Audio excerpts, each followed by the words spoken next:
मृत्यु परस्परम। हे प्रभु, ये अग्निपिंड आप देख रहे हैं, ये मेरी ओर बढ़ रहा है, और यदि ये मेरी ओर आया तो मैं मर जाऊंगी, मैं जलकर राख हो जाऊंगी। और मुझे अपने मरने का डर नहीं है, मैं मर ही जाऊं, कोई परेशानी नहीं, लेकिन मेरे गर्भ में पांडवों का अंतिम पुत्र पल रहा है। यदि इस वंश का अंतिम चिराग भी बुझ गया तो इस वंश को आगे कौन चलाएगा। इसलिए हे प्रभु, कृपा करके रक्षा कीजिए। मैं इस बात का डर नहीं रखती कि मैं जलकर राख हो जाऊंगी, पर मुझे कैसे भी करके इस बालक को बचाना है। आज माता उत्तरा विनती करती है,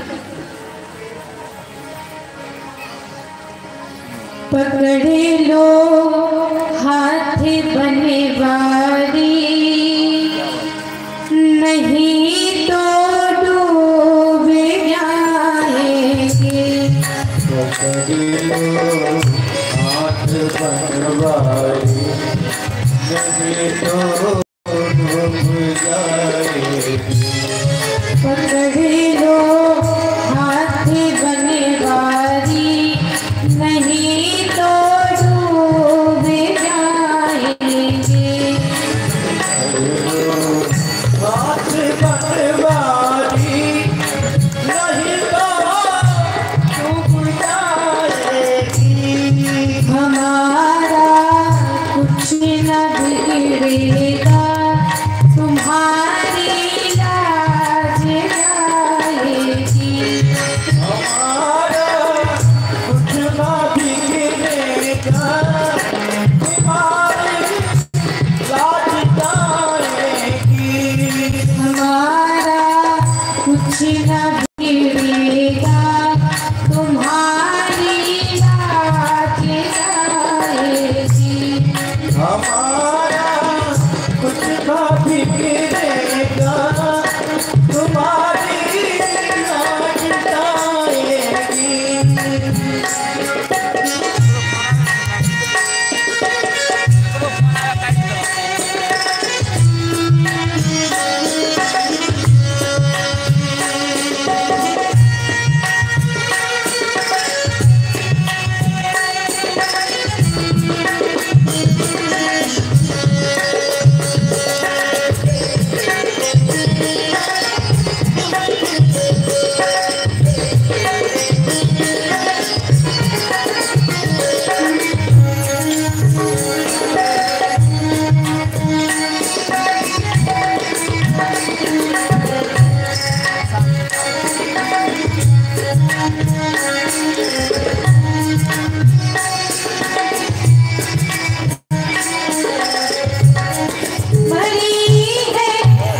तुम्हारी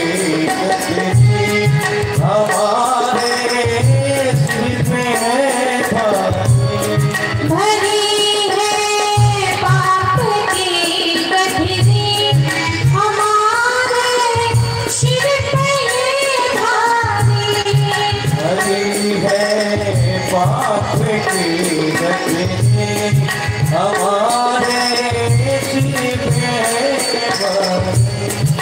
वजन है पापों का भारी, वजन पापों का है भारी, इसे कैसे उठाएंगे।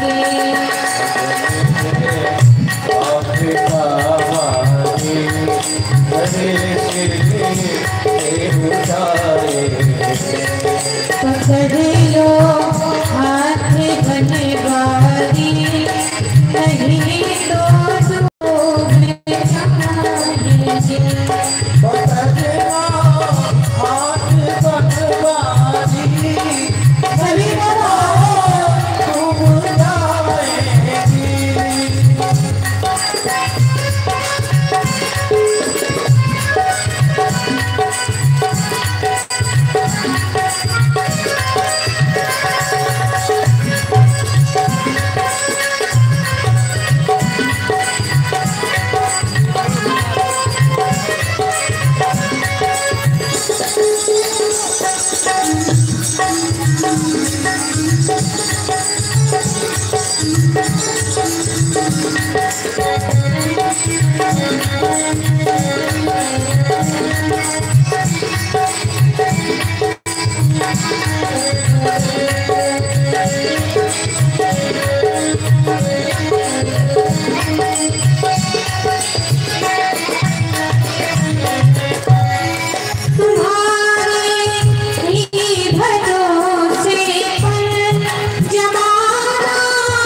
माता उत्तरा विनती करती है, पकड़े लो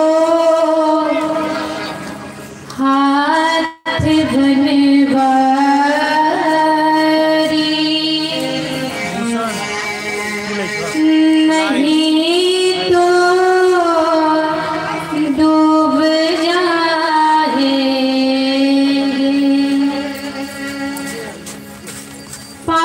पाहि महायोगेन देवी देव जगत्पते नान्यं तद्भयं पश्ये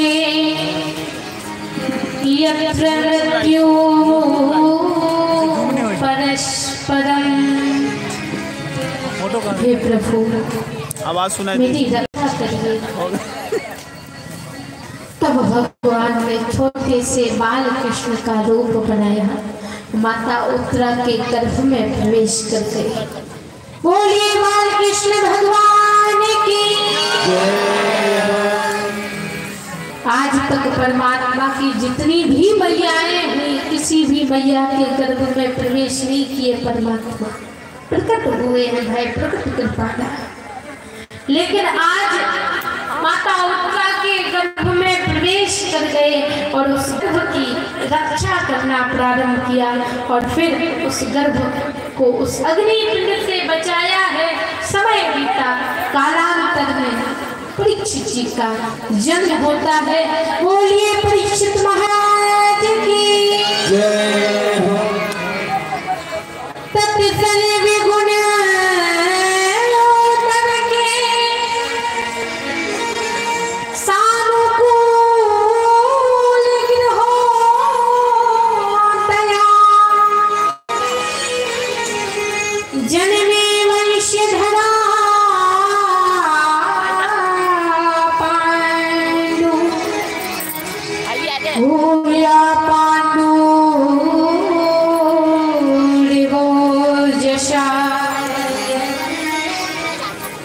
परीक्षित जी का जन्म होता है। परीक्षित जी जब कुछ बड़े होते हैं, गुरुकुल पहुंचे, शिक्षा दीक्षा हुई। इसके बाद में उन्हें राजा बना दिया गया और पांडव राजा बना के बाहर से तप करने के लिए चल पड़े। इधर परीक्षित जी नए नए राजा बने हैं, तो पुराने समय में जब कोई राजा बनता था तो दिग्विजय यात्रा करने के लिए जाता था।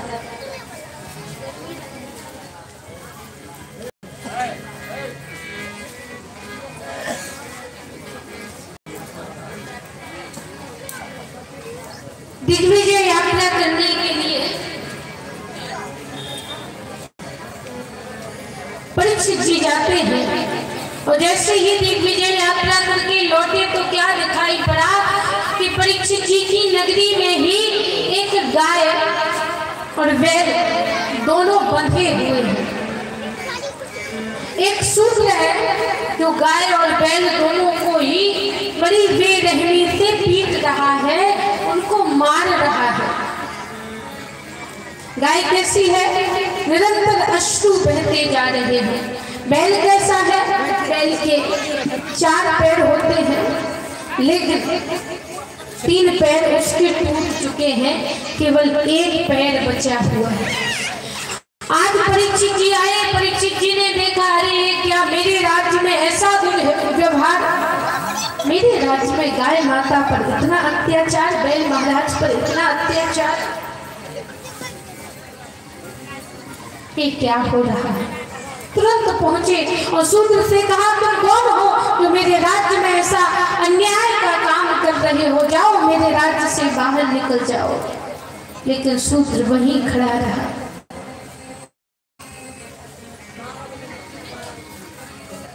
परीक्षित जी उन दोनों गाय और बैल के पास में पहुंचे। गाय माता से पूछा, आप कौन है जो इतनी पीड़ा सहने के बाद भी यहाँ पर खड़ी हुई है?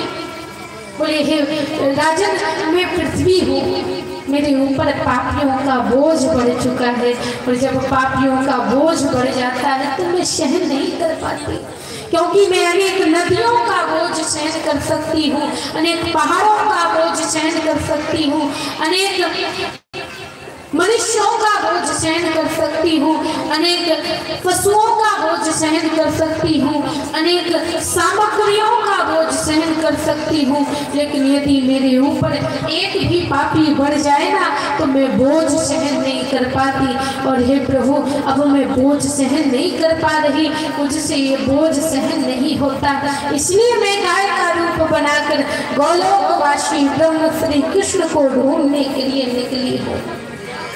आज गाय माता के अश्रु पहुंचे हैं। बैल महाराज से पूछा, आप कौन हैं? तो बैल महाराज ने कहा, हे प्रभु, मैं धर्म हूँ, मैं धर्म हूँ।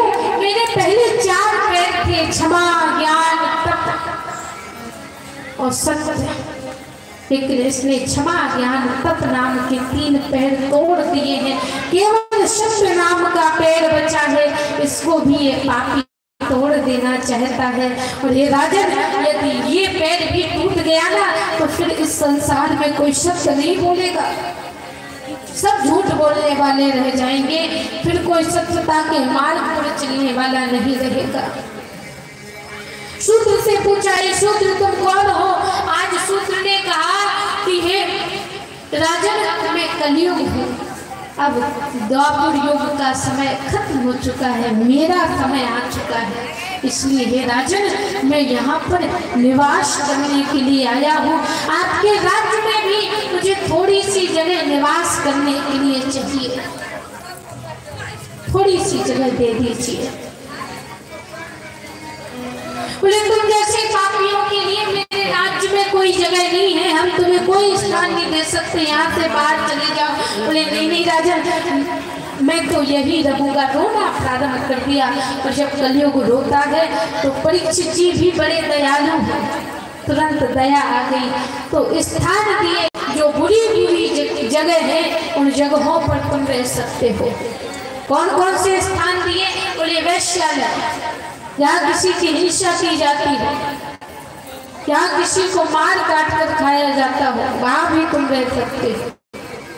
जहाँ शराब इत्यादि का सेवन किया जाता हो, तुम वहाँ रह सकते हो। बोले, ये सब तो बुरे बुरे स्थान है, कोई अच्छा स्थान है? बोले, तुम सोने में भी निवास कर सकते हो। तो कलयुग सोने में निवास करने लगा। किसी ने कहा, यदि कलयुग सोने में निवास करता है तो उस वाक्य का क्या?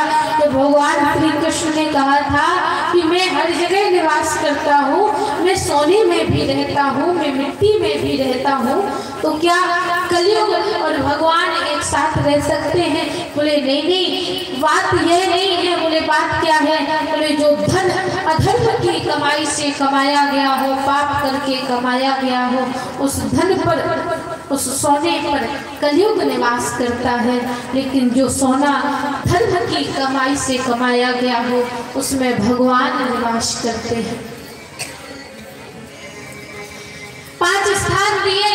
अब परीक्षित जी जाकर विश्राम कर गए, सुबह सुबह जागे और जैसे ही सुबह सुबह जागे महाराज तो मुकुट धारण किया। जो मुकुट जरासंध का था, पाप की कमाई का था,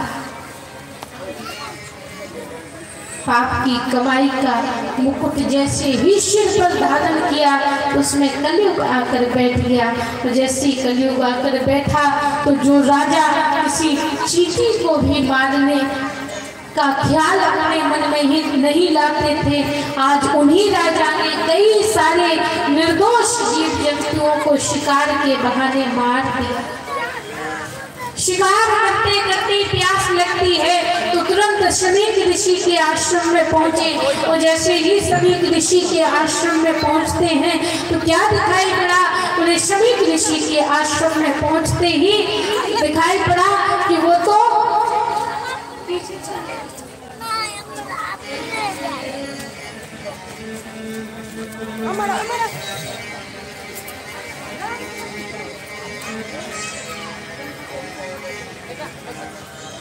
तो महाराज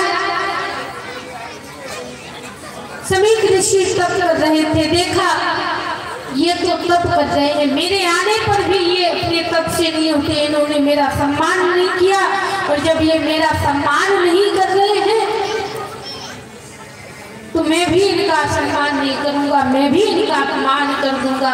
तुरंत वही एक मरा हुआ सर्प डला हुआ था, उस सर्प को उठाया है और समीक ऋषि के गले में डाल दिया। आज समीक ऋषि के गले में जैसे ही डाला है,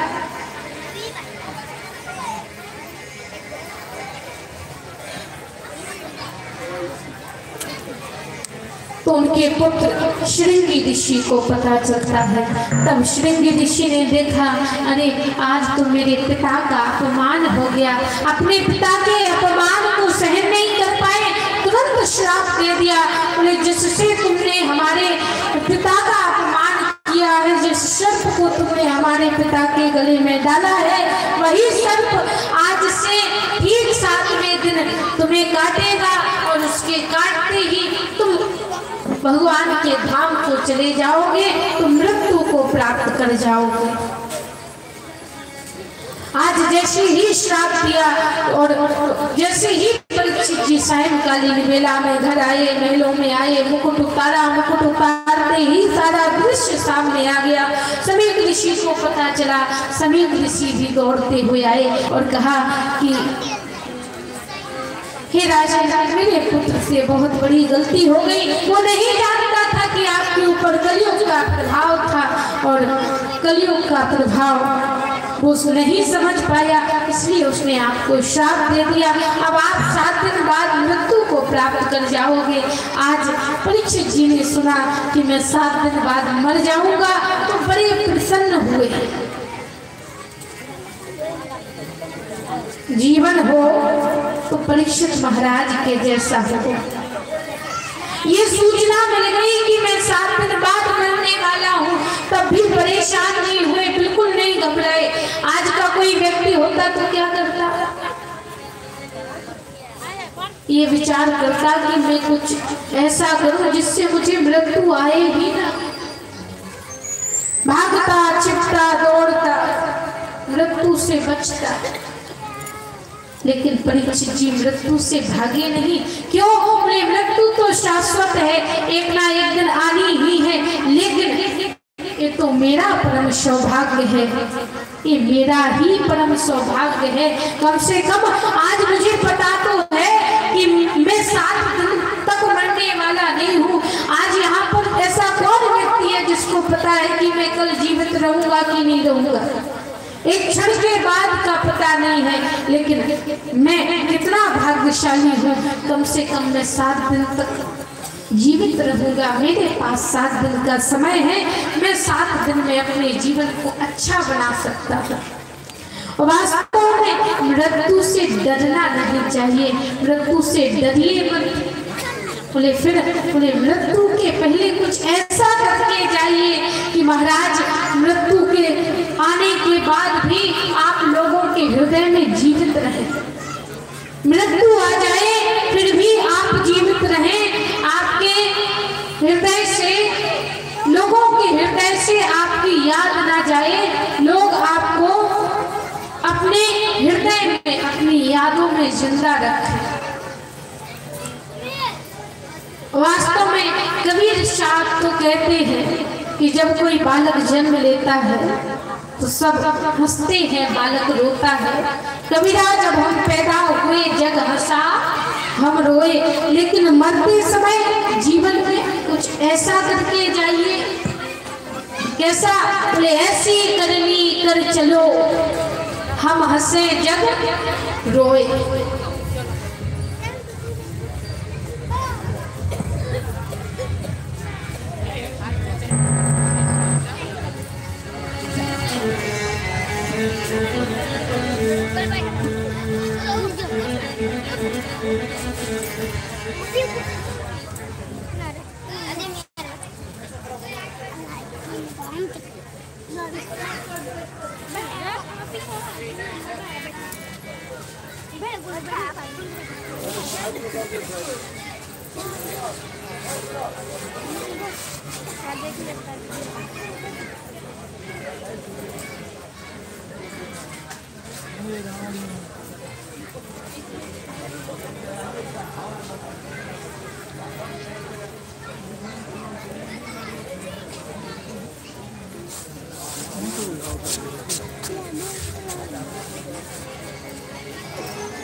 हरे कृष्णा कृष्ण कृष्ण हरे हरे हरे राम राम राम हरे हरे हरे कृष्णा कृष्ण कृष्ण हरे हरे हरे राम राम राम हरे हरे कृष्णा कृष्ण कृष्ण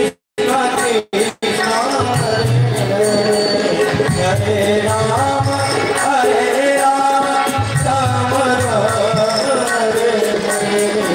हरे कृष्णा।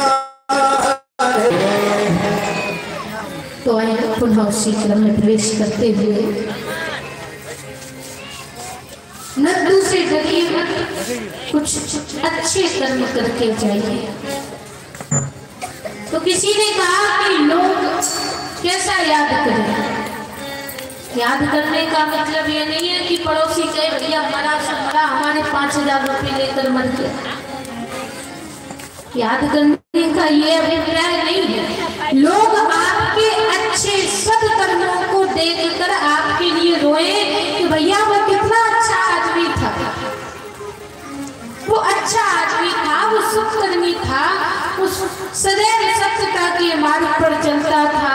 आपकी अच्छी बातों को याद करके रोए, आपकी बुरी बातों को याद करके ना रोए। तो किसी ने कहा अच्छे कर्म करने से क्या होगा? बोले अच्छे कर्म करेंगे, अच्छे कार्य करेंगे, सत्य बोलेंगे, पुण्य प्राप्ति होगी तो स्वर्ग में जाएंगे। वास्तव में स्वर्ग है क्या? बोले जैसे कोई होटल होता है ना, 5 स्टार होटल, 10 स्टार होटल, तो होटल में स्टार लगने से क्या होता है? बोले स्टार लगने से उस होटल की सुविधाएं बढ़ जाती हैं। तो स्वर्ग भी ठीक उसी प्रकार से कोई 500 स्टार वाला होटल है जहाँ की सुविधाएं बहुत बड़ी बड़ी हैं, लेकिन विचार कीजिए आप होटल में कब तक रह सकते हो? होटल में कब तक रह पाओगे? बोले जब तक जेब में नोट रहेंगे तब तक होटल में रह पाओगे, और जिस दिन नोट टोटल नो होटल बाहर निकाल कर फेंक दिया जाएगा। उसी प्रकार स्वर्ग में जाना है तो पुण्य रूपी पूंजी होनी चाहिए, लेकिन पूंजी कब तक काम करती है? बोले पुण्य रूपी पूंजी कब तक काम करेगी? बोले तब तक ही काम करेगी जब तक उसकी एक सीमा होती है कि अब ये पुण्य खत्म हो जाएगा। तो जैसे आपके पुण्य धीरे धीरे करके खत्म होते चले जाए, पुनः इसी नरक में भेज दिया जाएगा, जाओ भागो। तो स्वर्ग में जाने से भी कोई लाभ नहीं है। बोले फिर बोले मुक्ति को प्राप्त करने में लाभ है, फिर ना तो स्वर्ग में जाना है न नरक में जाना है। तो परीक्षित जी विचार कर रहे हैं ऐसा क्या किया जाए जिससे स्वर्ग का कोई बंधन ना रहे, मुझे मुक्ति भक्ति दोनों ही एक ही साथ प्राप्त हो जाए। मैं मुक्ति और भक्ति को एक साथ कैसे प्राप्त करूं? ऐसा क्या करूं जिससे मुक्ति और भक्ति दोनों ही मुझे एक साथ ही मिल जाए? जैसे ही सुना तो सारे संतों, जितने भी महात्मा थे, जितने भी लोग थे, सब कहते हैं कि हमारे पास इस प्रश्न का कोई हल नहीं है, हम आपकी समस्या को हल नहीं कर सकते।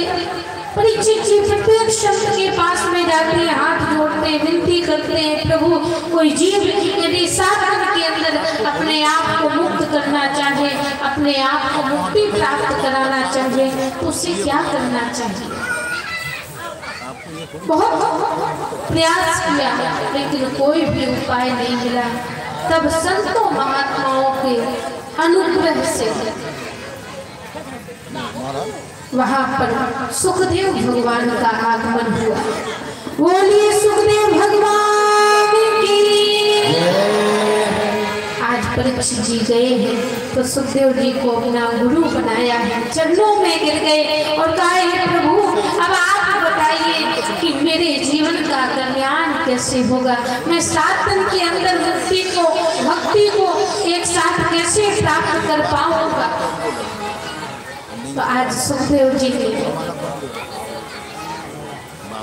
भगवान की परम मंगलमयी भागवत कथा सुनाना प्रारंभ किया और सृष्टि के विस्तार से कथा सुनाई।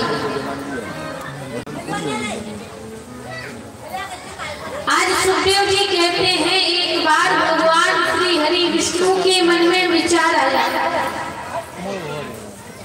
कौन सा विचार? बोले एक से अनेक होने का विचार। भगवान अकेले बैठे बैठे बोर हो रहे थे तो सोचा सृष्टि की रचना कर ली जाए, खेल खेल लिया जाए। तुरंत भगवान ने ब्रह्मा जी को बनाया, ब्रह्मा जी से कहा जाओ सृष्टि की रचना करो। ब्रह्मा जी आए तो ब्रह्मा जी ने 10 प्रकार के तत्व बनाए, हृदय इंद्रिय आकाश वायु जल अग्नि पृथ्वी सूर्य चंद्रमा, इस प्रकार के 10 प्रकार के तत्व बनाए।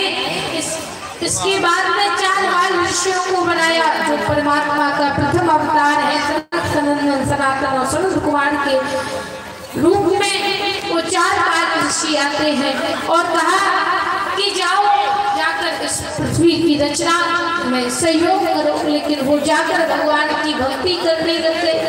तब ब्रह्मा जी को क्रोध आया, ब्रह्मा जी के माथे से एक पसीने की बूंद टपकी, उसी बूंद से रुद्र अर्थात शंकर भगवान का अवतार हुआ।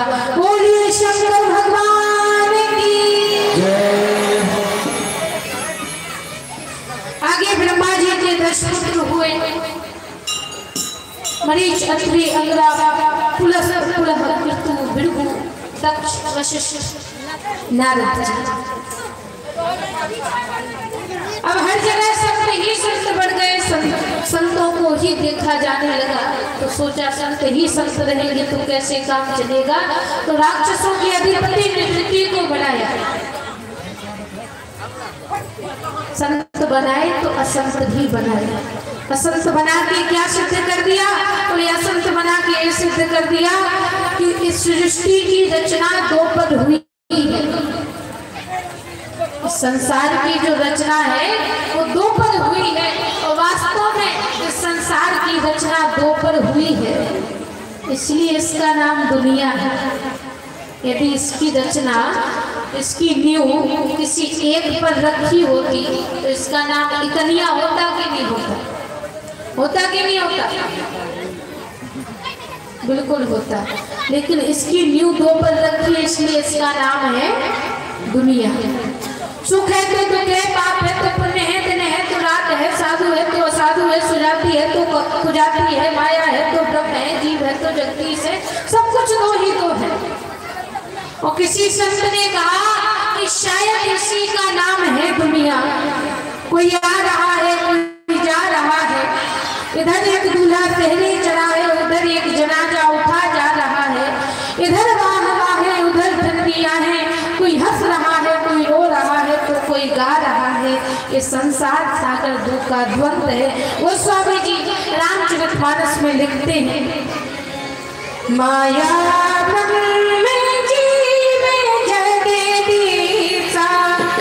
माया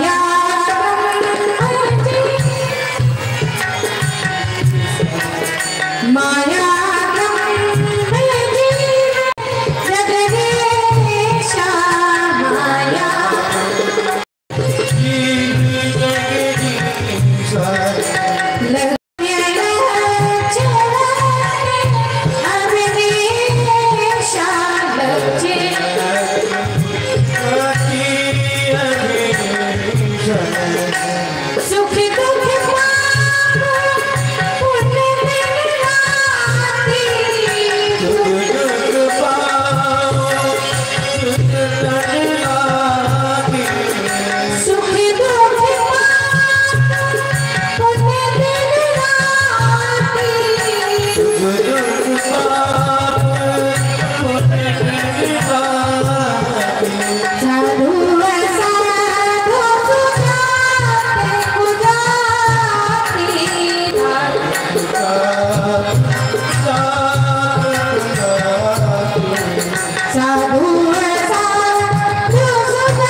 माया है तो ब्रह्म है, जीव है तो जगदीश है, लक्ष्य तो लक्ष्य है, रंग है तो भी, सब कुछ दो ही दो है। और फिर हम सांसारिक वस्तुओं को छोड़ भी दें, शरीर को देखें, नाक 2 अक्षर, कान 2 अक्षर, दांत 2 अक्षर, सिर 2 अक्षर, बाल 2 अक्षर, कान 2 अक्षर, आंख 2 अक्षर, होंठ 2 अक्षर, हाथ 2 अक्षर, पैर 2 अक्षर, सब कुछ दो ही दो है। और फिर बोले तुलसी को प्रिय भी दो, राम लखन सब प्रिय तुलसी के। और राम नाम में भी 2 अक्षर रावण माँ, और रेण मूलक 2 अक्षर तू पढ़ ले, 2 अक्षर के राम नाम से, 2 अक्षर के कृष्ण नाम से अपना जीवन गढ़ ले। जो 2 अक्षर के राम नाम से, 2 अक्षर के कृष्ण नाम से जुड़ जाया करता है, उसके जीवन में कभी दुख नहीं आता। लेकिन जो 2 अक्षर के राम नाम से अलग रहता है, उसके जीवन से कभी दुख जाता नहीं। तो इस संसार की रचना 2 पर है, संसार की नींव 2 पर रखी है। इसलिए राक्षस बनाए, संत बनाए, तो असंत भी बनाए। संतों के साथ में असंतों का भी निर्माण किया। इसके बाद प्रथम राजा रानी के रूप में मनु और शत्रुपा को बनाया है। कहा जाओ हमने पृथ्वी बनाई थी, पृथ्वी में जाकर निवास करो। मनु और शत्रुपा गए, पृथ्वी कहीं नहीं मिली। तब ब्रह्मा जी ने देखा कि पृथ्वी तो रसातल में डूबी हुई है। एक राक्षस है हिरण्याक्ष नाम का, जिसने पृथ्वी को रसातल में डुबो कर रखा है।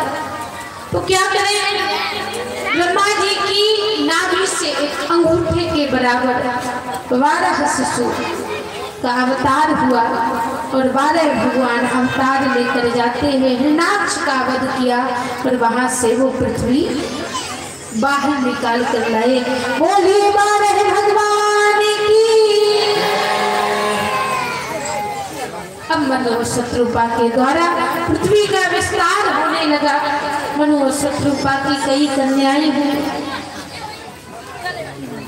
जिनमें से आकुति, देवहूति और प्रसूति। प्रसूति का विवाह राजा दक्ष के साथ में कराया गया, और दक्ष प्रजापति की भी कई सारी कन्याएं हुई, जिनमें से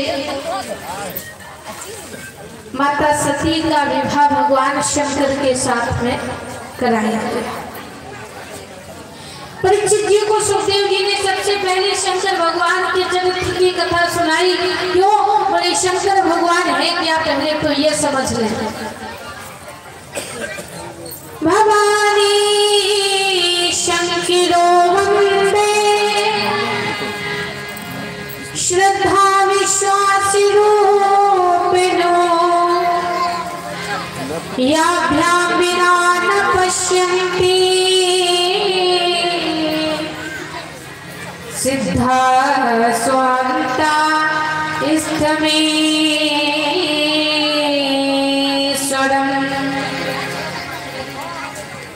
भवानी शंकरो वंदे श्रद्धा विश्वास। शंकर भगवान क्या है? बोले विश्वास के रूप है, विश्वास के प्रतीक है। माता सती, बोले सती हमारे जीवन का संशय है। पार्वती जी, बोले पार्वती जी श्रद्धा है। तो जब तक हमारे जीवन से सती रूपी संशय का जाना नहीं होगा, तब तक हमारे जीवन में पार्वती रूपी श्रद्धा का आगमन नहीं हो सकता। और जब तक पार्वती रूपी श्रद्धा का आगमन नहीं होगा, तब तक शंकर रूपी विश्वास और पार्वती रूपी श्रद्धा का मिलन नहीं हो सकता। और जब तक दोनों एक साथ एकत्रित नहीं होंगे, तब तक ये कथा, ये भागवत हमें समझ में आने वाली नहीं है। कथा को समझना है, सत्संग को समझना है, भागवत को समझना है, तो हमारे हृदय में शंकर रूपी विश्वास और पार्वती रूपी श्रद्धा का आगमन होना परम आवश्यक है।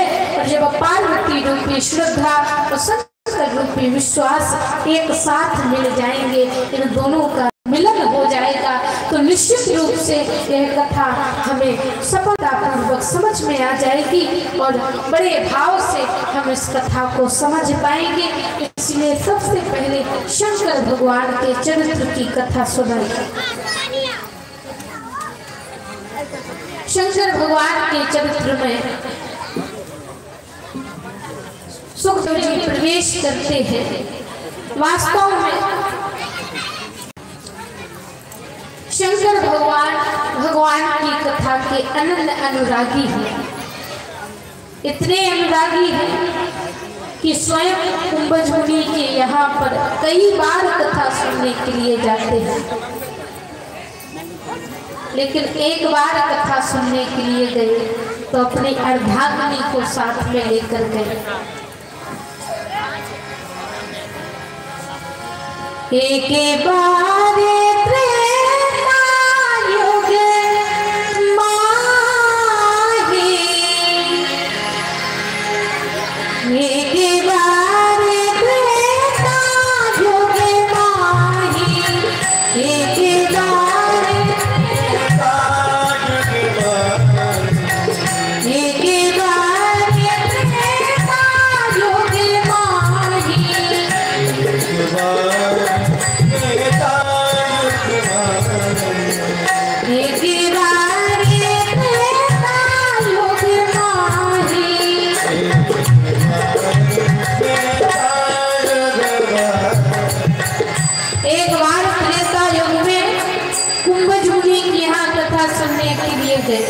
शंभू गए कुंभज ऋषि पानी। तो किसी ने कहा महाराज अकेले गए, अकेले नहीं है, बोले फिर संगे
अकेले नहीं है, साथ में पत्नी को लेकर गए।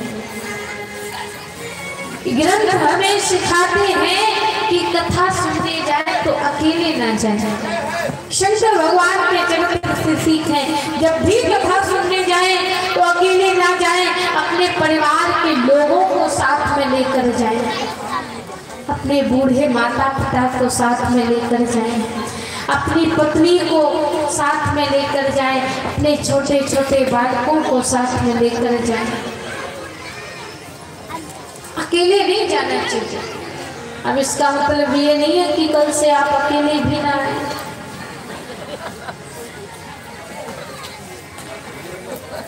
परिवार के व्यक्ति यदि किसी कार्य में व्यस्त हैं, वो नहीं आ सकते, तो आप अकेले आइए, फिर वही कथा सुनकर अपने परिवार वालों को सुनाइए, तो आपको भी फल प्राप्त हो जाएगा और उनको भी फल प्राप्त हो ही जाएगा। तो शंकर भगवान अकेले नहीं है, साथ में पत्नी को लेकर गए। जैसे ही गए तो कुंभज मुनि ने देखा है, स्वागत सत्कार किया, उच्च आसन पर बिठाया। इसके बाद में कथा सुनाना प्रारंभ किया। राम कथा मुनि बड़े कथा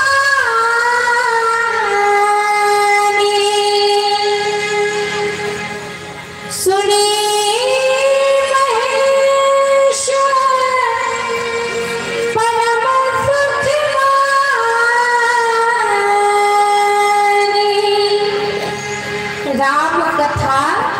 मुनि वर्ज वधानु।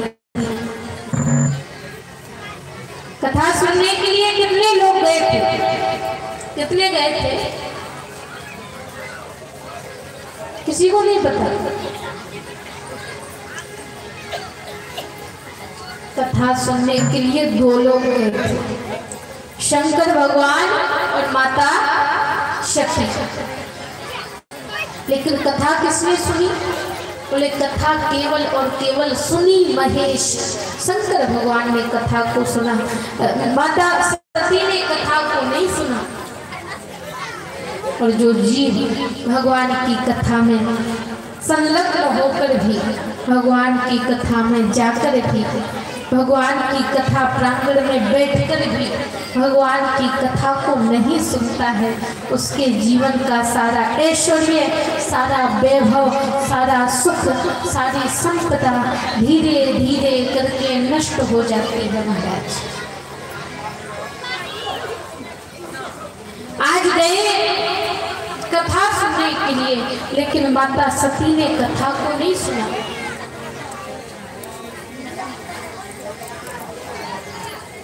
कोई सुंदर व्यक्ति भगवान की कथा ना सुने तो वह धीरे धीरे बदसूरत दिखने लगता है। कोई बुद्धिमान व्यक्ति भगवान की कथा को ना सुने तो वह धीरे धीरे बुद्धिहीन होने लगता है। कोई महाराज धनवान व्यक्ति परमात्मा की कथा को ना सुने तो वह धीरे धीरे धनहीन होने लगता है। ठीक उसी प्रकार से आज माता सती ने कथा को नहीं सुना तो जीवन का जो ऐश्वर्य था, वैभव था, वो धीरे धीरे करके क्षीण होना प्रारंभ हुआ, खत्म होना प्रारंभ हुआ।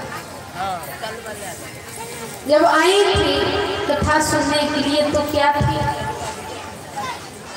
जननी थी, जगदम्बा थी, भवानी थी। लेकिन अब जब बहुत दिन बीत गए, लौटने का निर्णय लिया, लौटने लगे, तब गोस्वामी जी लिख रहे हैं, मुनीश्वर पिता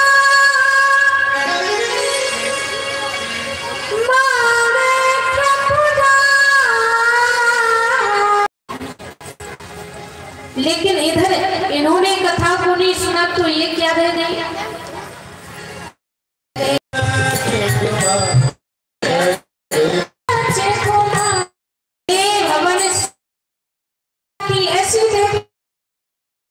लेकिन अब जब कथा नहीं सुनी तो क्या रह गई? चलिए भवन संग दक्ष, एक अभिमानी पिता दक्ष की पुत्री बनकर रह गई। सब कुछ नष्ट हो गया, सारी कीर्ति धीरे धीरे करके नष्ट होना प्रारंभ हो गई। महाराज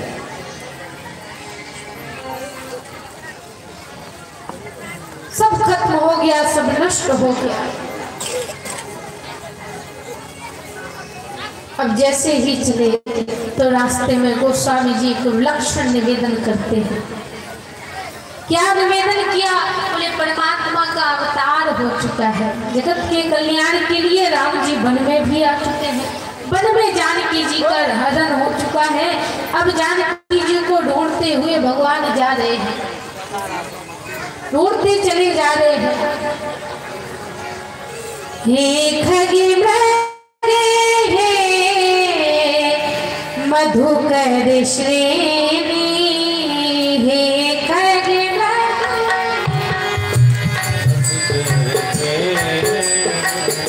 हे खगे हे मधुकर श्रेणी,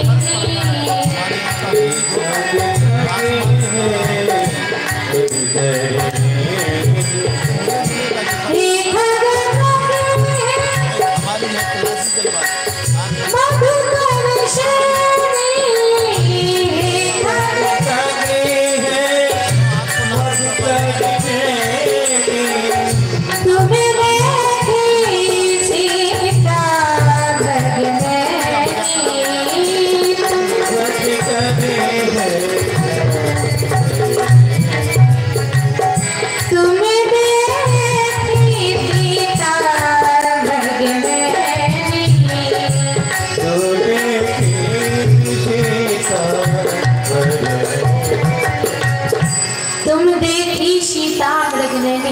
लताओं से वृक्षों से पूछते जा रहे हैं, क्या तुमने हमारी जानकी को देखा है? क्या तुमने हमारी सीता को देखा है? हे खगमृग हे मधुकर श्रेणी, तुम देखी सीता मृग नैनी, क्या तुमने उसको देखा है? उसी समय शंकर भगवान की नजर पड़ी राम जी पर, और नजर पड़ी तो ऐसी पड़ी कि टिकी की टिकी रह गई। नेत्रों से प्रेम के अश्रु आ गए, रोना प्रारंभ कर दिया। और सचमुच जिसे एक बार जीवन में प्रभु का प्यार मिलता है, उसे बस आंसुओं के हार का उपहार मिलता है। एक भक्त कहता है कि जिसे एक बार जीवन में प्रभु का प्यार मिलता है, उसे बस आंसुओं के हार का उपहार मिलता है। मत पूछो दिल की बेबसी का हाल, ना तन से प्राण जाते हैं, ना ही प्राणाधार मिलता है। और किस किस को दिखाएं मर्ज की बढ़ती हुई मंजिल, ना कोई वैद्य मिलता है, ना कोई उपचार मिलता है। और दूर रहने पर भी ना तार मिलता है, और जहाँ कुछ अश्रु जल दिखलाई पड़ता है, उसी मानस में हमें वह सांवला सरकार मिलता है। उसी मानस में हमें वह सांवला सरकार मिलता है। नेत्रों से आंसू आ गए।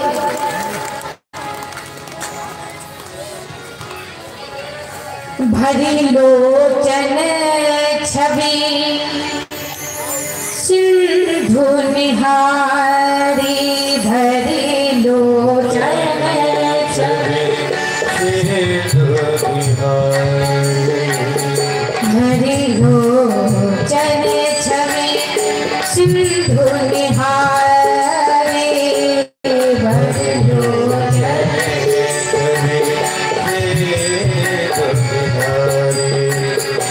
कुसुम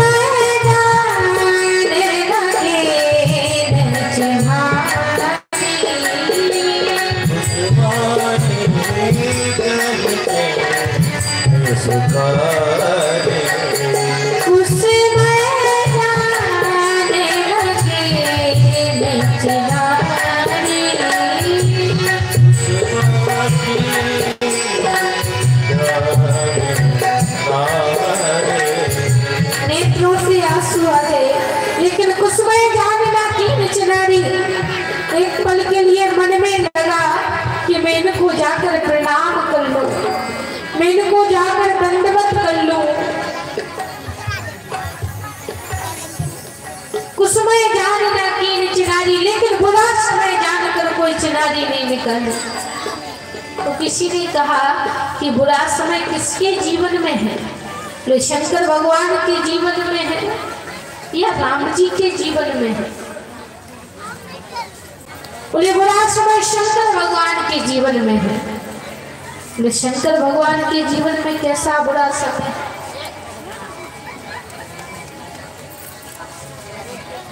किसी की पत्नी खो गई, बुरा समय लिखना था तो राम जी के जीवन में लिखते। जिसकी पत्नी खो गई है, जो अपनी पत्नी को दर बदर ढूंढते फिर रहे हैं, उनको तो आपने बुरा नहीं लिखा, उनके जीवन में बुरा समय नहीं लिखा।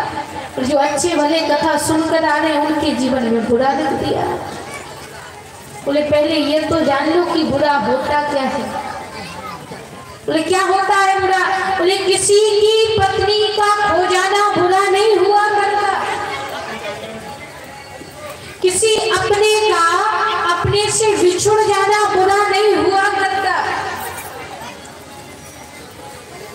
कोई आपका आपसे अलग हो जाए बुरा नहीं हुआ करता, कोई अपना कोई रिश्तेदार कोई नातेदार मर भी जाए तब भी बुरा नहीं हुआ करता। बुरा कब है? बोले बुरा तो तब है जब आपका सगा संबंधी, आपका कोई रिश्तेदार, आपका कोई नातेदार, आपका कोई प्रेमी, आपका कोई आपसे कोई संबंध रखने वाला भगवान की कथा से विमुख हो जाए, तब समझ जाना कि अब मेरे जीवन में बुरा समय आने वाला है, अब मेरे जीवन का बुरा समय प्रारंभ होने वाला है। शंकर भगवान समझ गए सती ने कथा नहीं सुनी तो अब जीवन का बुरा समय आ गया, इसलिए भगवान की लीला में विघ्न नहीं डालना चाहिए। तो लीला में विघ्न नहीं डाला, दूर से ही प्रणाम किया।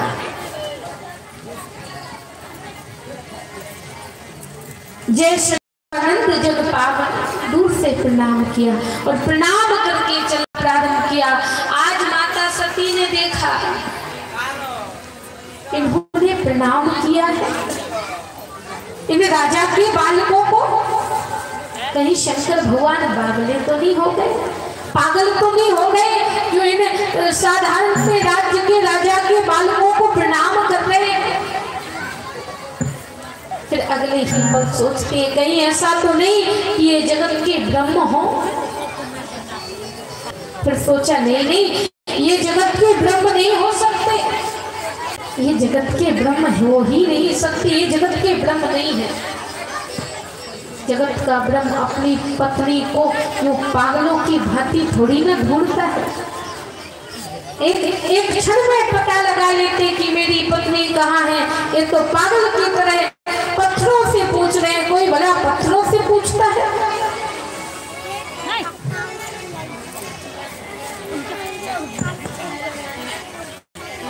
ये जगह ब्रह्म नहीं है। संशय हुआ तो शंकर भगवान ने समझाना प्रारंभ किया। सती के हृदय में संशय आता है, ये जगत के ब्रह्म होते तो अपनी पत्नी को ऐसे ना ढूंढ गए होते, और फिर जगत के ब्रह्म को क्या आवश्यकता आन पड़ी जो इस पृथ्वी पर राजा के बालकों के रूप में आए। ब्रह्म जो व्यापक अगल अनी है अभेद, सो की देह धर होए नर जाहि ना जानत वेद। जिन परमात्मा का बड़े बड़े वेद पार नहीं पा पाते, बड़ी बड़ी श्रुतियां जिन्हें ढूंढती रह जाती, बड़े बड़े मनुष्यों की बुद्धि जिन्हें समझ नहीं पाती, क्या वो परमात्मा इस पृथ्वी पर साधारण से राजा के बालक बनकर आएंगे? ये वो परमात्मा नहीं है, ये तो कोई और ही है।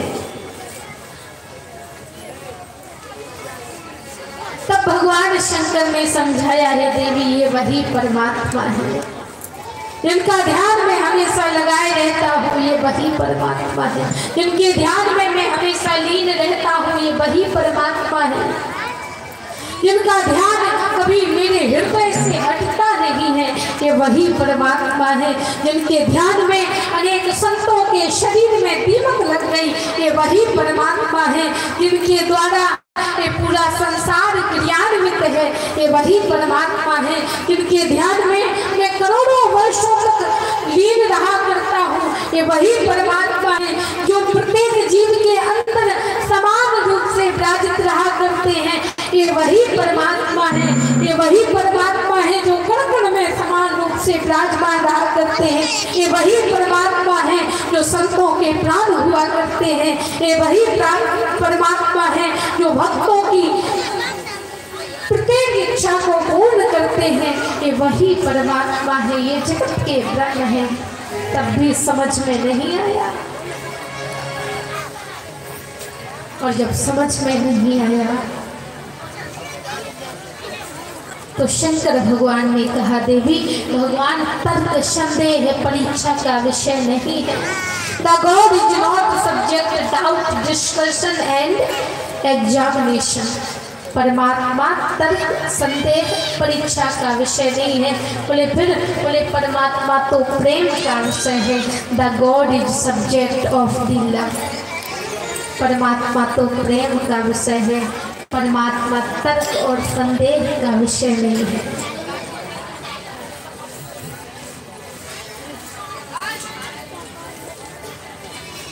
फिर भी समझ में नहीं आया।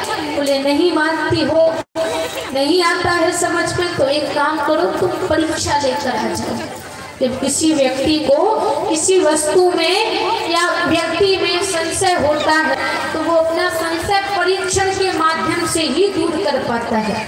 तो कहा, ये देवी तुम भी परीक्षा लेकर आ जाओ।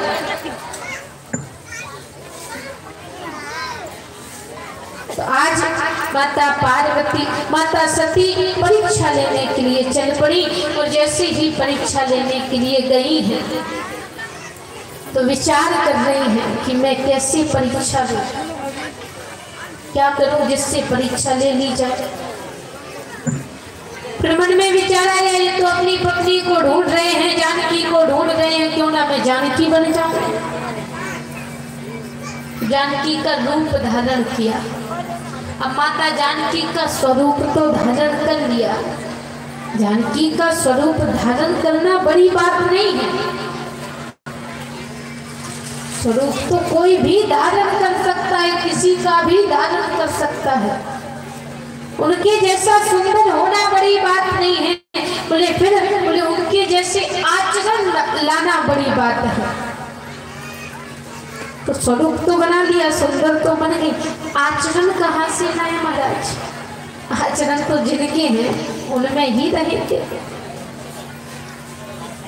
नकली वेश धारण करके पहुंची, और जब नकली वेश धारण करके आप कहीं जाओगे तो नकली को कितना भी छुपाओ, छुपने वाला उसकी असलियत जो है वो एक ना एक दिन बाहर आकर ही रहा करती है, वो छुपता नहीं है।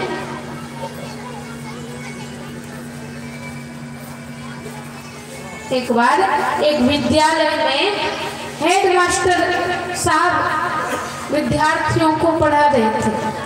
उसी समय इंस्पेक्टर साहब का आना हुआ जांच पड़ताल करने के लिए। इंस्पेक्टर साहब आए, विद्यार्थियों से पूछा, बताओ देश के प्रधानमंत्री का नाम क्या है। तो किसी को नहीं पता था। उसने हड़बड़ी में बोल दिया, महाराज राम गोपाल होंगे। ले मूर्ख, तुझको ये नहीं पता देश का प्रधानमंत्री कौन है, क्या पढ़ता है। हम तुम्हें स्कूल से बाहर निकाल कर फेंक देंगे। बोले आप क्या निकालोगे, हम इस स्कूल में रहते ही नहीं हैं, हम इस स्कूल में पढ़ते थोड़ी है। बोले फिर, बोले हम इस स्कूल में पढ़ते नहीं हैं। हेडमास्टर साहब ने कहा था बैठ जाओ, 5-5 रुपए देंगे। हम तो वो 5 रुपए लेने के लिए बैठे। अब ये बताओ 5 रुपए आप दोगे कि वो देंगे। तो हमारा आज बड़े परेशान हुए। 5 रुपए देगा कौन। अब इंस्पेक्टर साहब क्रोध में आए। क्रोध है, वो क्रोध बड़ी खतरनाक चीज होती है। तो तुरंत जो मास्टर साहब थे उन पर भड़कना प्रारंभ किया, चिल्लाना प्रारंभ किया। मास्टर साहब पर चिल्लाना प्रारंभ करते हैं और कहा, ये मास्टर साहब नकली बच्चे बिठाते हो, शर्म नहीं आती, सरकार का पैसा खाते हो, हम तुम्हें स्कूल से बाहर निकाल देंगे, तुम पर केस लगवा देंगे, तुम्हें कड़ी से कड़ी सजा होगी। बोले क्या कड़ी सजा होगी, हम इस स्कूल में पढ़ाते ही नहीं, हम इस स्कूल के टीचर थोड़ी है। बोले फिर, बोले हम तो टीचर के बड़े भाई हैं, अध्यापक जो हैं उनके हम बड़े भाई हैं। उन्होंने कहा था कि आज चले जाओ, उसको किसी कार्य से मार्केट जाना था तो हम उसकी जगह पर आ गए और हम ये सब संभाल रहे हैं। इंस्पेक्टर साहब और ज्यादा क्रोध में पहुंच गए। तो हेडमास्टर साहब के पास में पहुंचे, नकली बच्चे बिठाते हो, सब कुछ नकली नकली रखते हो, शर्म नहीं आती तुमको।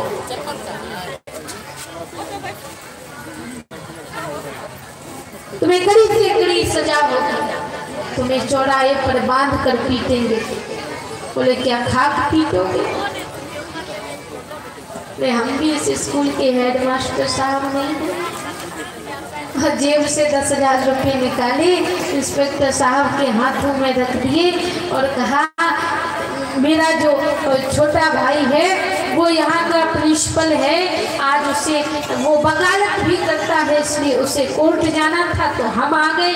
उन्होंने कहा था 10,000 रुपये दे देना, तो ये धन आप रखिए। तो जैसे धन लिया, सुविधा शुल्क, इसको आप हम सभी रिश्वत के नाम से जानते हैं, तो वो धन लिया और बड़े प्रेम से जेब में रखा और रख कर चलने लगा। तो चलते चलते कहने लगा, बोले ये तो हम हैं, ये तो हम हैं जो 10,000 रुपये में मान गए। असली इंस्पेक्टर साहब होते तो कभी ना मानते। तब तक हेड मास्टर साहब ने पीछे से आवाज लगाई, बोले इंस्पेक्टर साहब जरा ठहरिए। बोले ये तो आप हैं जो मान गए, अच्छी बात है, लेकिन पूरी बात तो सुन लीजिए। बोले जिस विद्यालय में विद्यार्थी नकली, मास्टर साहब नकली, हेड मास्टर साहब नकली, और तो और जांच पड़ताल करने वाले इंस्पेक्टर साहब भी नकली, तो जहां सब नकली नकली भरे पड़े हो वहां नोट के असली होंगे?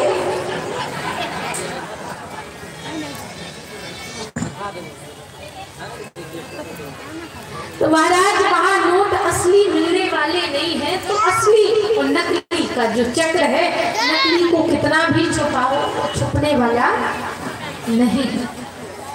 उसकी असलियत एक ना एक दिन बाहर आकर ही रहा करती है। ये गई सो नकली वेश धारण करके पहुंची, लेकिन आचरण क्या थे?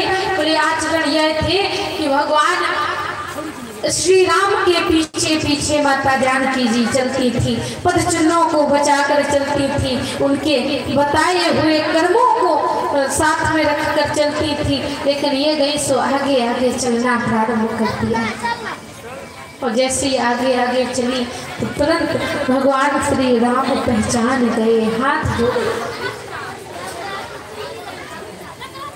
प्रश्न किया, कहु बहोर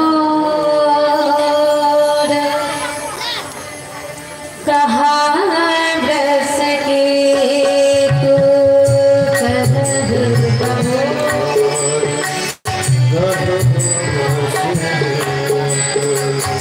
कहु बहोर कहाँ बरस के तू,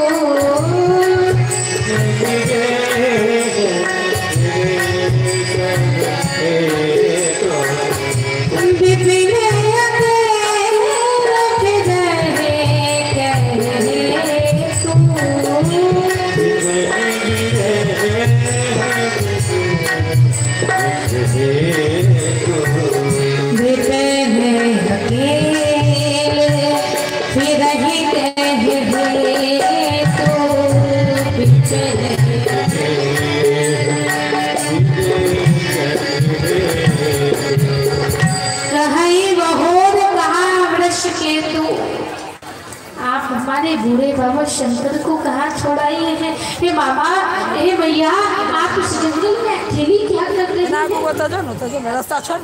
हैं? यहाँ अकेली क्यों बैठी हुई है? क्या बात है, क्यों घूम रहे हैं?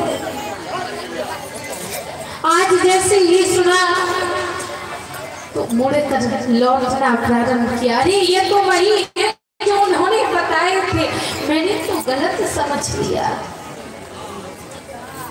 लौट कर आना प्रारंभ किया, तो जैसे ही लौटी महाराज पीछे की ओर मुड़ी, तो पीछे की ओर मुड़ते ही श्री सीताराम लक्ष्मण का दर्शन हुआ। सोचा आगे की ओर से निकल जाए, आगे की ओर देखा तब भी श्री सीताराम लक्ष्मण का दर्शन हुआ, दाईं ओर देखा तब भी श्री सीताराम लक्ष्मण का दर्शन हुआ, बाईं ओर देखा तब भी श्री सीताराम लक्ष्मण का ही दर्शन हुआ। दशों दिशाओं में देख लिया, हर जगह श्री सीताराम लक्ष्मण का ही दर्शन हुआ। कहीं से लौटने का रास्ता नहीं मिला।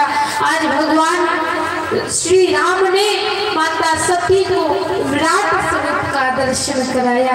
हर जगह पर राम ही राम दिखे महाराज, हर जगह पर उनका ही दर्शन हुआ। और जब प्रत्येक जगह राम को देखा तो नेत्र बंद कर लिए। हे प्रभु, मैं आपकी लीला को जान चुकी हूँ, मैं आपकी लीला को समझ चुकी हूँ, अब कृपा करके आप मुझे यहाँ से जाने दें। हे प्रभु, मैं बार बार क्षमा याचना करती हूँ, मुझसे जो भूल हुई है, मुझसे इसके लिए मुझे माफ कर दें और मुझे यहाँ से जाने की आज्ञा दें। आज भगवान मैया की ऐसी बातें सुनते हैं तो विराट स्वरूप खत्म किया और इधर शंकर भगवान के पास में माता सती पहुंची और जैसे ही पहुंची तो कहा कि हे देवी परीक्षा ले आई हो। तो तुरंत कहा कछुना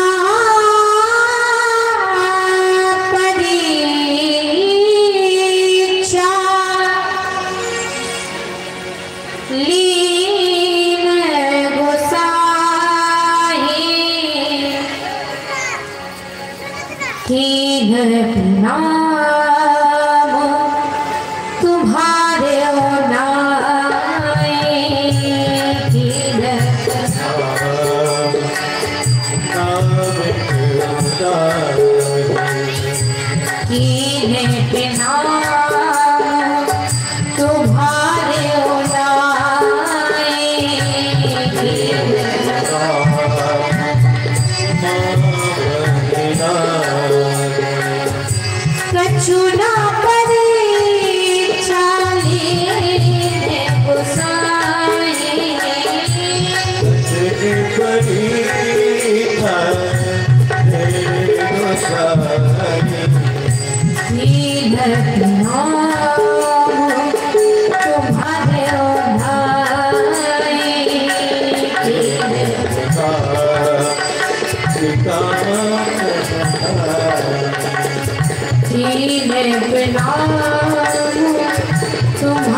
कछुना परीक्षा लीने गोसाई कीन प्रणाम तुम्हारे ओनाई।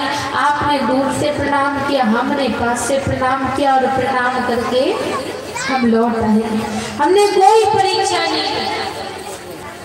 शंकर भगवान को लगा ये झूठ बोल रहे हैं,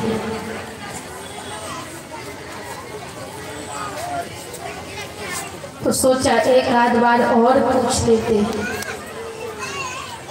माता सती झूठ पर झूठ बोलती जा रही है, पाप पर पाप करती जा रही है। पहले परमात्मा की कथा नहीं सुनी, फिर स्वरूप में विश्वास नहीं किया, फिर भगवान की परीक्षा लेने के लिए चल पड़ी और फिर अपने पति से झूठ बोला। झूठ पर झूठ बोलती जा रही है। तो शंकर भगवान ने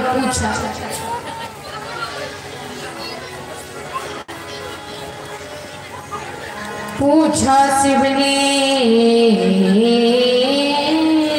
क्या क्या देखा, बोले कुछ भी नहीं प्रभु।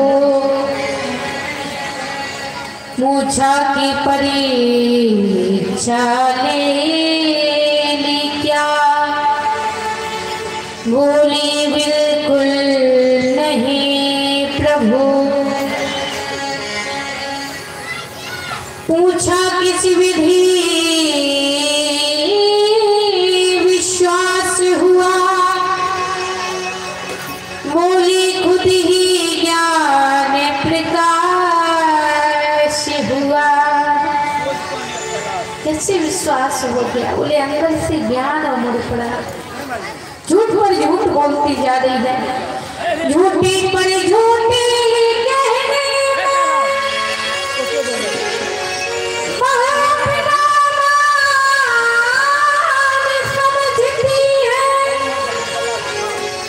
सच्ची बातें बतलाने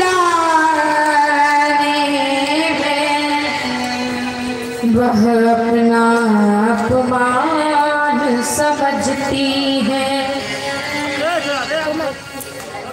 कैसे कह देती दक्ष सुता, मैं वहां हार के आई हूँ। अगुटी अखंड प्रभु की लीलाएं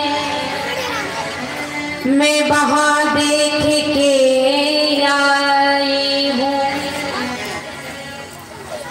कैसे कह दो, झूठ पर झूठ बोलती जा रही हैं। तो सोचा ये इनको तो झूठ ही बोलना है, मैं स्वयं सत्य का पता लगा लूंगा। आखिर श्री राम कहा मुख से और मोहिन शाह का नाश हुआ, हो गई भक्ति की पूर्ण विजय, रवि सम तेज प्रकाश हुआ। सारा दृश्य सामने आ गया और जैसे ही दृश्य सामने आया तो दुविधा में पड़ गए, असमंजस में पड़ गए। खुलते ही वेद भार्या का असमंजस बड़ा संभुतन में, पत्नी प्रेम और ईश भक्ति करे उठे झगड़ा प्रबल मन में।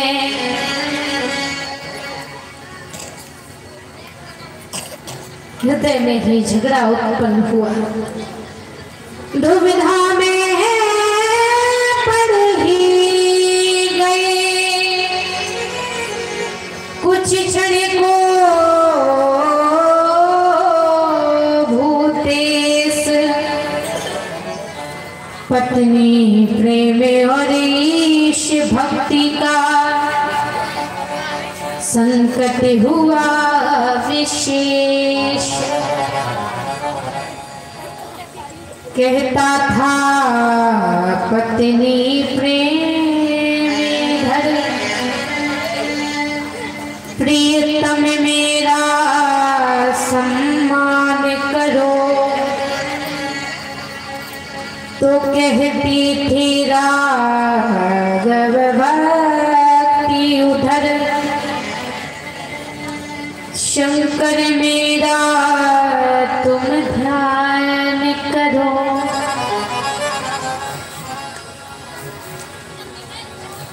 क्या किया जाए, किसको छोड़ दे, किसको अपना ले। दुविधा में पड़ गए, लेकिन अंत में निर्णय लिया।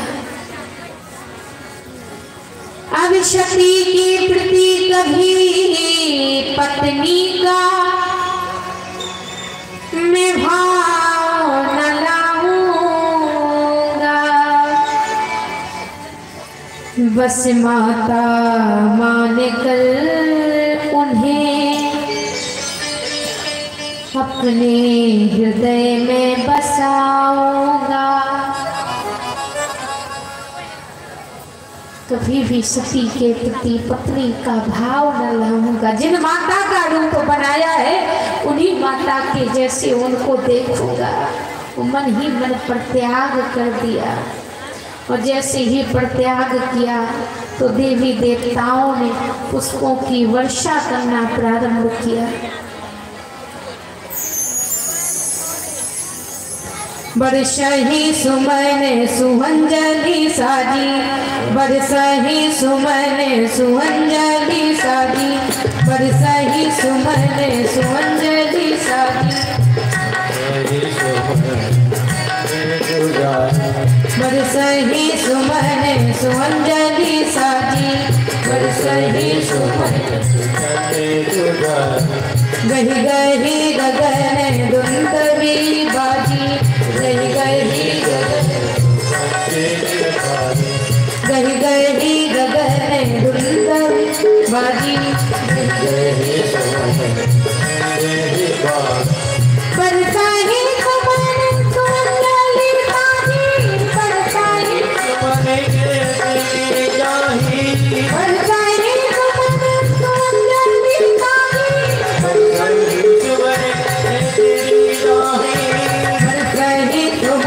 साजी, सुहंजलि साजी, बरसही सुमन सुहंजलि साजी, सुहंजलि साजी, सुहंजलि साजी। बरसहि सुमन सुवन जनि साजी, गही गही गगन दुंदुभि बाजी। पुष्पों की वर्षा देवी देवताओं ने की है। अरे शंकर भगवान, आज आपने भगवान के लिए अपनी पत्नी का परित्याग कर दिया, इससे बड़ा त्याग और कौन हो सकता है। एक ये पति है जो महाराज भगवान के लिए अपनी पत्नी का परित्याग कर दिए, और एक आज के पति होते हैं तो केवल पति पत्नी आपस में झगड़ते ही रहते, उन्हें भगवान से कोई मतलब नहीं है, वो केवल आपस में झगड़ा ही करते रहते हैं। और झगड़ा भी कैसा महाराज, एक पति सुबह सुबह उठा, हंसने का मूड है कि नहीं है?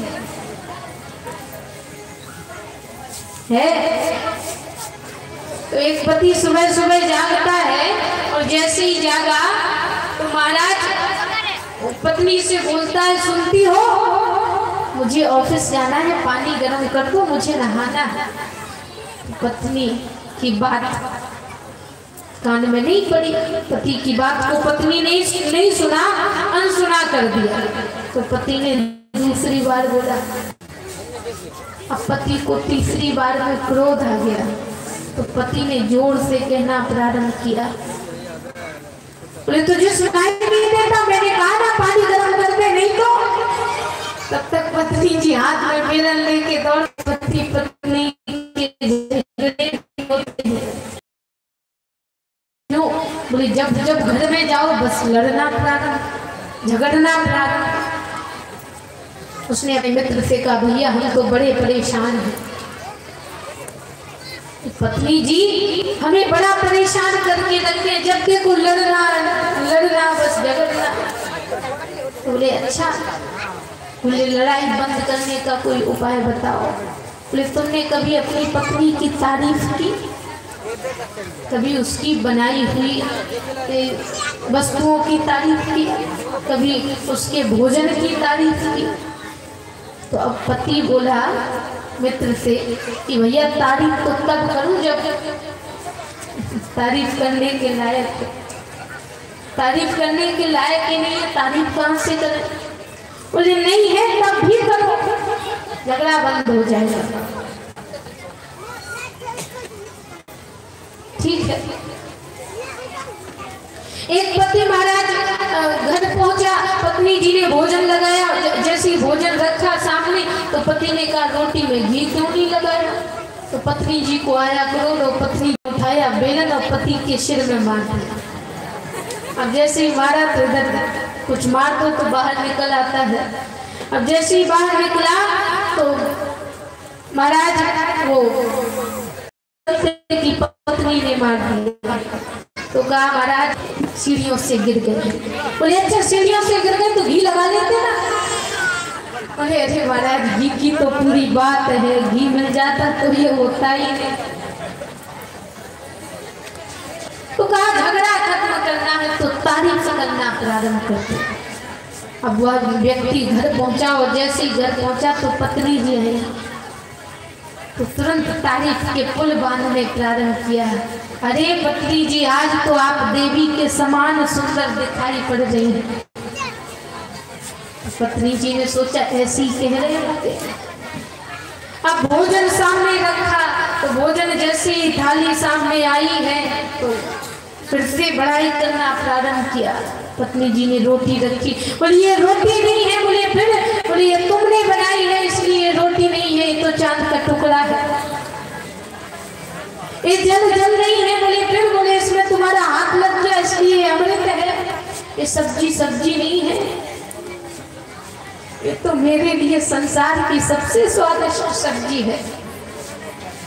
अब पत्नी जी को आया क्रोध, पत्नी जी ने पुनः बेलन उठाया और फिर से मार दिया। बोले अच्छा 40 साल हो गए भोजन बनाते बनाते, आज तक तारीफ नहीं की।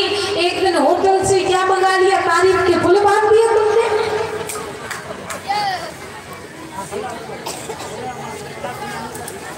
तो महाराज ऐसे झगड़े करने वाले बैठे हुए हैं। एक पति अपनी पत्नी को फोन करके पूछता है कि आज भोजन में क्या बना है, तो पत्नी जी थी क्रोध में। पत्नी जी ने कहा जहर बना है, खाओगे? तो पति भी बड़ा होशियार था। पति ने कहा चिंता मत करो, जो भी बनाया है मैं तो सिर्फ पूछ रहा था। मैं ये बताने के लिए फोन किया कि मैं आने में थोड़ा लेट हो जाऊंगा, भोजन करके आऊंगा, तो जो भी तुमने बनाया है तुम खा के सो जाना।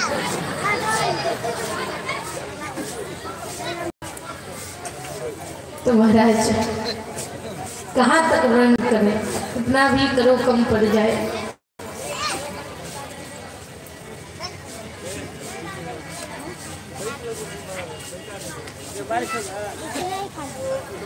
तो महाराज भगवान शंकर ने अपनी पत्नी का परित्याग किया है। भगवान के लिए अपनी पत्नी छोड़ दें, वो बड़े महान हुआ करते हैं। आज शंकर भगवान ने अपने देही रिश्तों को छोड़ दिया और केवल भगवान की भक्ति में लग गए। शंकर भगवान ने तो तप करना प्रारंभ कर दिया। आए आप हम सभी लोग भी भगवान का कुछ देर नाम लेते हुए हंस बहुत लिया। अब नाचने की बारी है। नाचेंगे कि नहीं नाचेंगे?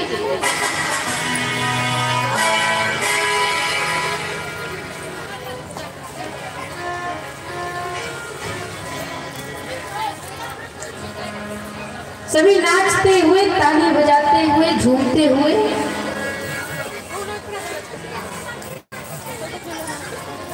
राधा नाम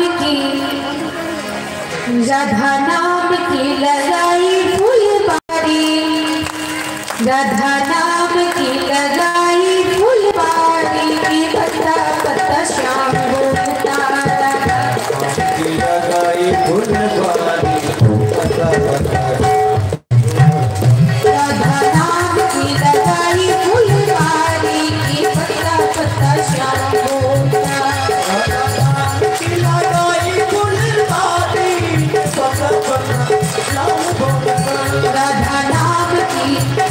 श्यामा नाम की, राधा नाम की लगाई फुलबारी, की पत्ता पत्ता श्याम होता। चलो हाथ उठाकर सब फुलबारी, पत्ता पत्ता श्याम होता। जय हो, सभी ताली बजाते हुए हरि बोल, हरि बोल।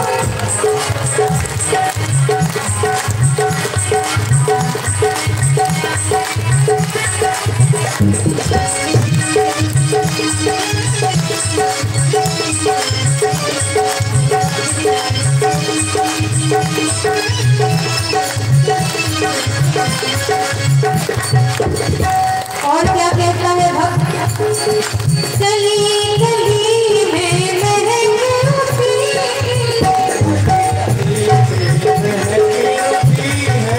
गली गली में महंगी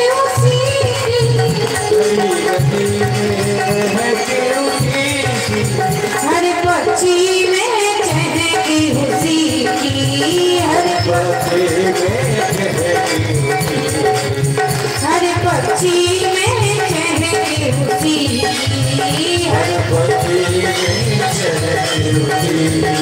और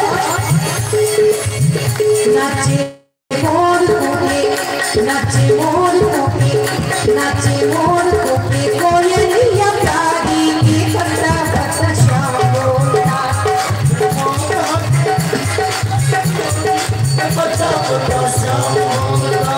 राधा नाम की लगाई फुलबारी, के पत्ता पत्ता श्याम होता। और हाथ लगाई फुलबारी, के पत्ता पत्ता श्याम होता। राधा नाम की लगाई फुलबारी, के पत्ता पत्ता श्याम होता। राधा नाम की लगाई फुलबारी, के पत्ता पत्ता श्याम होता।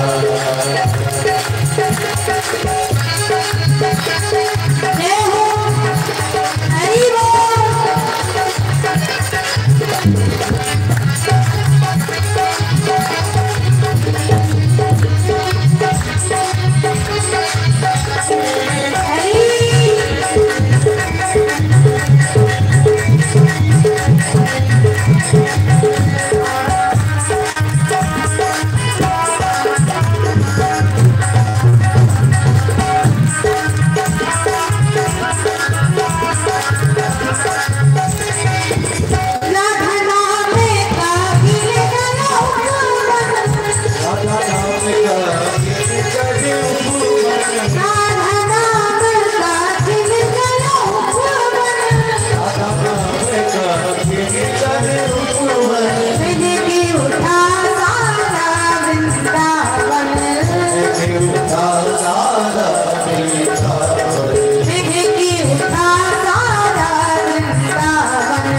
सखिया सभी रसिकन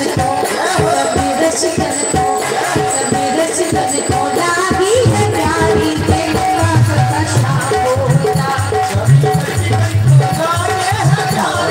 कथा होता राधा नाम की श्यामा नाम की राधा नाम की लगाई फूल पारी में कथा श्याम होता राधा नाम की लगाई फूल पारी कथा श्याम होता। अरे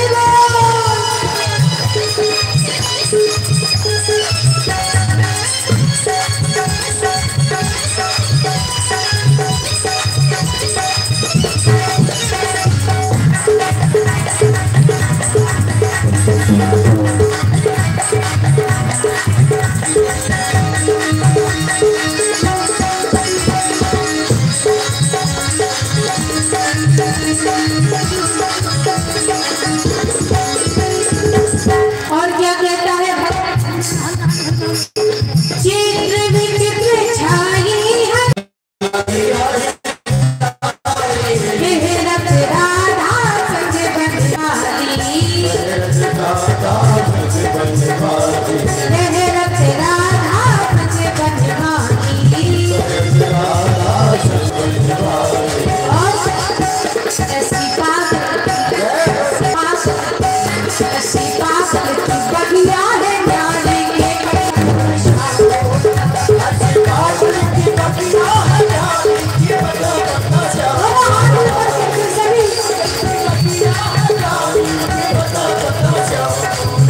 श्यामा नाम की राधा नाम की श्यामा नाम की लगाई फूल पारी के पता कथा श्याम होता राधा नाम की लगाई फूल पारी के पता कथा श्याम होता राधा नाम की लगाई फूल पारी के पता कथा श्याम होता राधा नाम की लगाई फूल पारी के पता कथा श्याम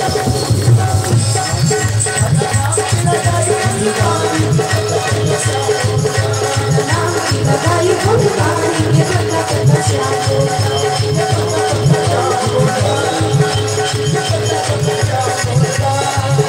ये पता कथा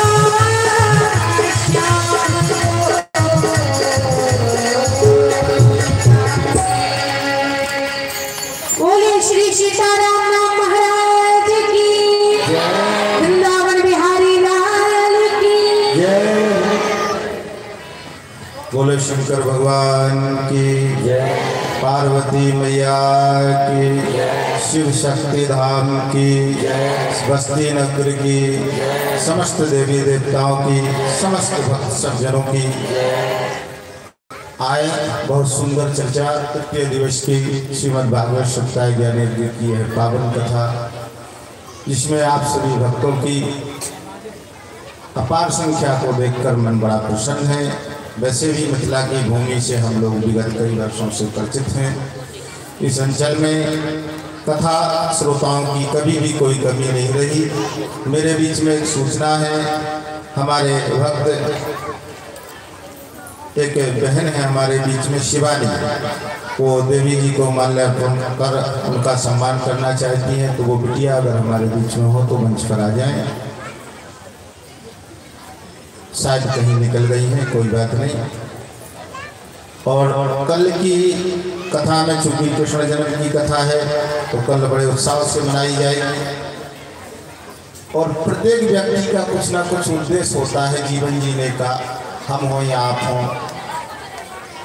चाहे उसका व्यापार खेती का हो, दुकान का हो, जीवन में कुछ भी क्रम हो। जैसे हम लोग यहाँ शिव शक्ति धाम का निर्माण किए, धार्मिक आयोजन करते हैं, उसकी एक समिति है, उनका एक आयोजन है कि प्रति वर्ष हमें कुछ ना कुछ धार्मिक कार्यक्रम करना है। तो सभी के जीवन में कुछ ना कुछ उद्देश्य हुआ करता है। उसी क्रम में पूज्य देवी जी के जीवन का भी एक क्रम है, वो अपने आश्रम में एक अनाथ आश्रम का निर्माण करने का उनका जीवन का संकल्प है, उनकी पवित्र भावनाएं हैं, जिनका सृजन करने के लिए कहीं ना कहीं साधु समाज के पास कोई जमीन जायदाद या बहुत सारा धन नहीं होता, उनका धन तो उनके भक्तजन ही हुआ करते हैं। तो कथा के माध्यम से जब हमारे भक्त हमसे जुड़ते हैं और वो जब जुड़ते जुड़ते उनकी संख्या इतनी हो जाए कि ट्रस्ट आराम से आश्रम का निर्माण हो जाए। यही क्रम साधुओं के जीवन में रहता है। तो इसी क्रम को गति देने के लिए देवी जी के साथ अनेक भक्त जुड़ते रहते हैं। और आज भी हमारे बीच में कुछ नाम आए हैं जिनके नामों की घोषणा हम आप तक पहुँचा दें। क्योंकि धन की 3 गतियाँ होती हैं, या तो दान करो, दान नहीं करो तो भोग में लगाओ, अपने जीवन के लिए उपयोग करो, और उसमें भी ना लगा सके तो 30वीं गति होती है नाश। फिर धन नष्ट हो जाता है और जीव ऐसे ही चला जाता है, सोचता है हम दान करेंगे और वह जीवन में कभी कर नहीं पाता। फिर उसे या तो काला कोट ले जाता है या कभी कभी सफ़ेद कोट ले जाता है। कहते हैं पंछी के पिए घटे ना सरता नीर, और दान करे धन ना घटे जो सहाय रघुवीर। इसमें नाम लिख दो आप, या इसमें। तो इसी क्रम में हमारे बीच में एक नाम आया है श्री, वो दूसरा नाम बता देना। हाँ, अभी 1100 रुपये श्री मुन्नू मिश्रा जी की ओर से देवी जी के से पावन आश्रम के निर्माण हेतु प्रदान किया गया।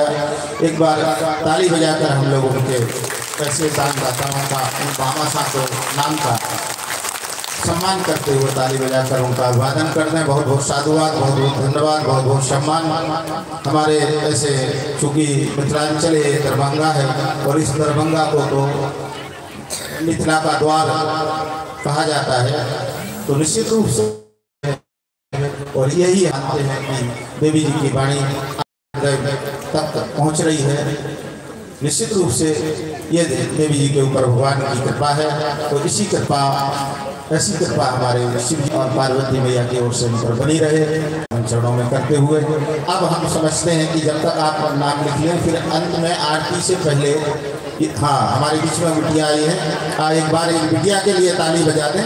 शिवानी बहन उस तरफ से जाएं, उस तरफ एक माला रखी है, दीदी को पहना दें। हाँ, इस तरफ से भी उठा लो अगर आपको कठिनाई ना हो। यह माला बड़े भाव से बनाई गई थी, लेकिन चूँकि शुरुआत में कोई बेटी नहीं थी यहाँ जिनके द्वारा हम इनको पहनवाते। ताली बजाकर अभिवादन करते हैं। हाँ, तो ये उनकी भावनाएँ, अब बेटा आप निकल जाएँ। तो पुनः हम देवी जी के पावन चरणों में समर्पित होते हुए देवी जी से निवेदन करें कि उसी मधुमय मंगलमय कथा में हम सभी भक्तों को ले जाने का प्रयास करें।